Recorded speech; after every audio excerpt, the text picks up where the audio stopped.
Hi Shalom. මගේ travelling එකේදී මම ඉන්දියාව ට්‍රැවල් කරන්න යනකොට මම ඩොලර් අරගෙන යනවා.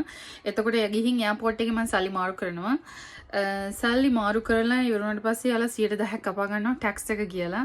ඒක මාරම් පාඩුයි ට්‍රැවලින් කරන කෙනෙක්ට පට්ට පාඩුයි 110ක ටැක්ස් එකක් කියලා අපෙන් කපා ගන්නවා. මොකද අපි මගේ අතේ තියෙන කරන්සි එක මම ඩොලර් වලට පෙරලගෙන යන්නේ.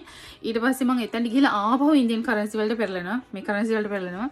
ඊට පස්සේ ඒකන 110 ටැක්ස් එක කියලා කපා ගන්නවා. ඒක මාරම් පාඩුයි ට්‍රැවලින් කරන කෙනෙක්ට.